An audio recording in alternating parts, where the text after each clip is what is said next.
বিসমিল্লাহির রহমানির রহিম।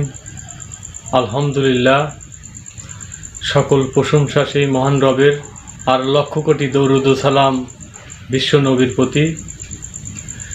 দিনী যুগের ভাই ও বোন সবার প্রতি আমার আন্তরিকত সালাম।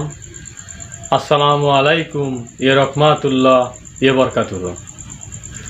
আমি আদম নূরের সন্তান, আদম থেকে রব নিয়ে আমি আপনাদের মাঝে বক্তব্য দিচ্ছি। আজকের আলোচনা খিলাফত নিয়ে।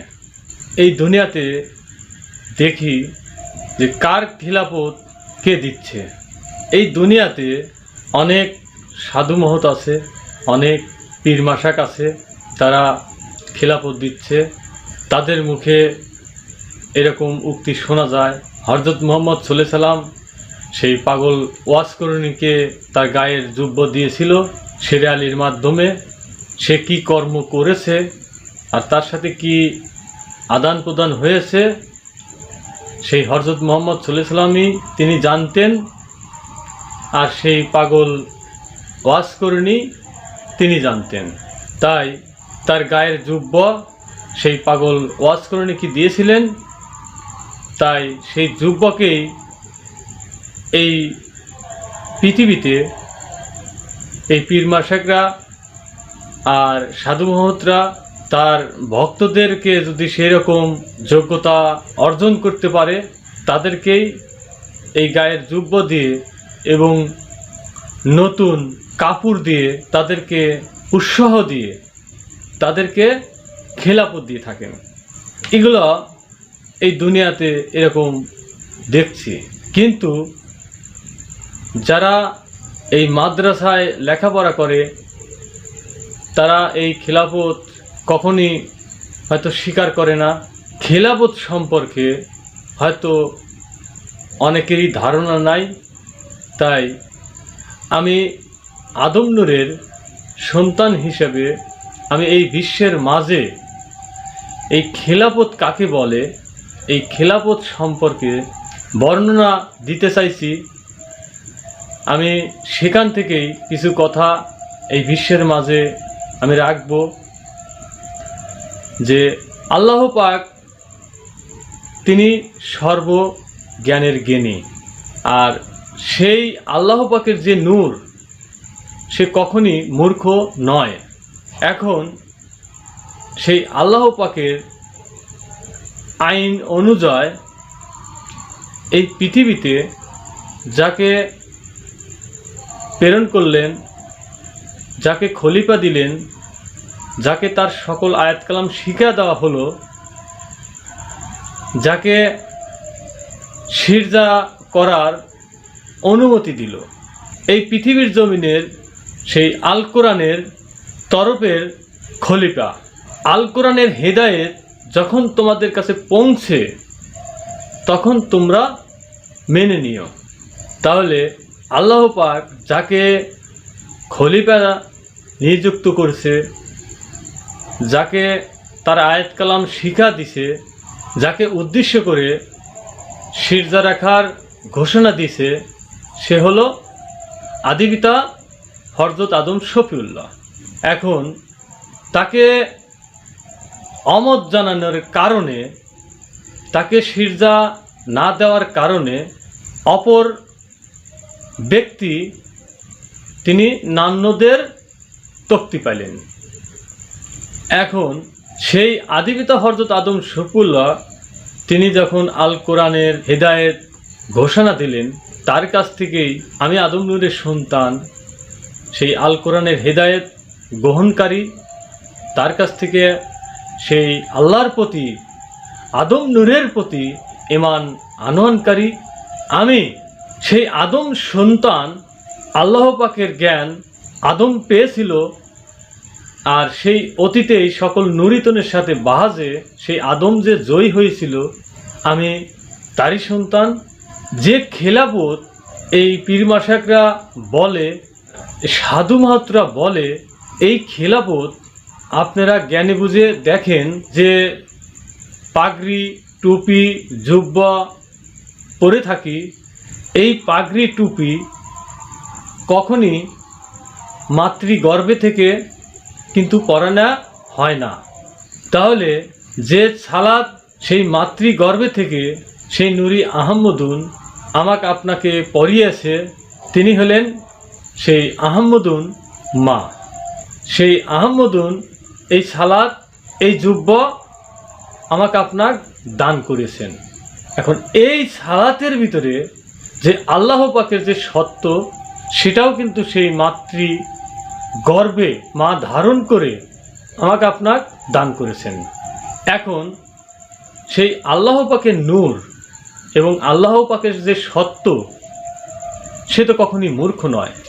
সে সকল নুরিতনের সাথে যখন বাহাজ করে সে সর্বজ্ঞানের জ্ঞানী হয়েছে, আমি সেই আদম থেকে পেয়েছি, তাই এই খেলাপথ সেই জ্ঞানের খেলাপথ, যে খেলাপথের ধারের গড়েও কোনো সেই নুরিতন সত্য বাহাজে জয় হতে পারে নাই।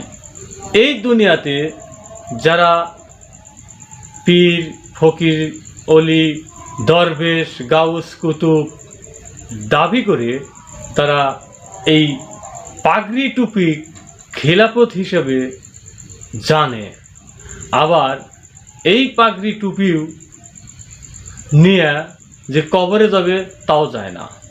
যে আবৃত সালাত সেই মাতৃগর্ভে থেকে দান করছে, এই সালাত যদি আমি কায়েমিত্ব করি, আমি পরবর্তী জন্মও পাব, মাতৃগর্ভেও ছিল এবং সেই অতীত থেকেই সেই নূরের ভিতরেই এই সালাত নিহত ছিল। এই খেলাপথের উপর যার কোনো জীবন নেই, যার কোনো অস্তিত্ব নেই, সে এই মানবের পরবর্তী জন্মে কি মুক্তি করতে পারে? বর্তমান যে পীর মাশেকরা ধর্ম দেয়, তাদের কোনো আত্মনূর অর্জন নাই, তাদের কোনো জীবনই নাই। তারা কোন জীবন নিয়ে এই পৃথিবীতে চলছে তার কোনো নির্দিষ্ট নাই। কেননা এই মানবে অসংখ্য জীবন আল্লাহ পাকের আইনে এই ভাণ্ডের ভিতরে ভরে দেওয়া আছে। তাই এই পীর মাশেকরা বলতে পারে না যে আমি কোন জীবন নিয়ে এই পৃথিবীতে চলছি। কোনো ফকির দরবেশ বলতে পারবে না যে আমি এই জীবন নিয়ে চলছি। সেই আদিপিতা হযরত আদম শফিউল্লাহ যে সালাত পেয়েছে, এই সালাত আদম সালাত, এই সালাতের যে জীবন পেয়েছে সে আল্লাহ পাকের নূর, সূর্য নূর, সূর্য জ্যোতি, যে জ্যোতি ঘনীভূত অন্ধকারকেও কাটিয়ে দিনের মতন হলক করতে পারে, সেই সূর্য নূরের জ্যোতি এই আদম পেয়েছিল। আর সেই আদম আমার আদিপিতা আদম নূর, তিনি আমাকে হিদায়াত দিয়ে, আমাকে সন্তান স্বীকৃতি দিয়ে, আমাকে এই পৃথিবীতে বাকি জীবন চলার জন্য হুকুমত দিয়েছে। তাই আমার পিতার আদর্শ, আমার মায়ের অস্তিত্ব রক্ষা করার জন্যই আমি, যে সন্তান মায়ের সম্পদকে রক্ষা করে, যে সন্তান পিতার পিতৃ আত্মাকে রক্ষা করে, সেই সন্তানই তো অবশ্যই তার পরবর্তী জন্মে, কেননা সেই পিতৃ নূরের নূর দ্বারায় তিনি এই পৃথিবীতে চলে, তার কাছে আর কোনো আধার নেই। তার কাছে যে মায়ের সত্য আছে, ঘনীভূত অন্ধকার, সেই অন্ধকারকেও তিনি আবৃত করে, সেই অন্ধকারকেও নিয়ে তিনি দিনের মতন করে পথ চলে। যে নিজেই একজন কোনো এই মানুষের ভিতরে যে আত্মনূর অর্জন করতে হবে এটাও জানে না, আর সেই ভক্তদেরকেও সেই আত্মনূর ধরার অধিকার দিতে পারে না, তারা এই খেলাফত দিয়ে থাকে। তে একমাত্র খেলাফত তো দান করেছিলেন সেই আল্লাহ পাক সেই আদমকে, আর আদমই একমাত্র দান করে সেই খেলাফত তার সন্তানদেরকে। সেই আল্লাহ পাকের নূরের খেলাফত তিনি দান করেন আদম হয়ে। আর সেই আদম নূরকে আবৃত করে ধরে রাখার যে ব্যবস্থা, সেই নূরে আহম্মদুন সেই মাতৃগর্ভে দিয়ে সকল নবুয়তকে দিয়ে সেই আদম নূরকে ধরে নিয়ে তার বাকি জীবনের পথ চলার ব্যবস্থা এই একমাত্র এই কারিগর হিসেবে সেই আদম নূর আর সেই আহম্মদুন নূর, সেই আহম্মদুন অস্তিত্ব, এদের মাধ্যমে এগুলো আল্লাহ পাকের ন্যায়ের বিধানে চলছে। আজ পূর্ণ রজনী, সেই পূর্ণ রজনীতে সেই খেলাফত কোন ব্যক্তি পেয়েছিল আর কোন ব্যক্তির মাধ্যমে কোন ব্যক্তি পেয়ে থাকে, সেই হিসাবে আমি আপনাদের মাঝে অল্প সময়ের মাধ্যমে আমি কিছু আলোচনা করেছি। কেননা এই খেলাফতের বিষয়ে আরও বর্ণনা আছে, যা সময় অল্প সময়ের মাধ্যমে আপনাদের মাঝে এতটুকু পর্যন্তই আমি বক্তব্য রেখেছি। তাই আমি আর সময় বাড়াতে চাই না।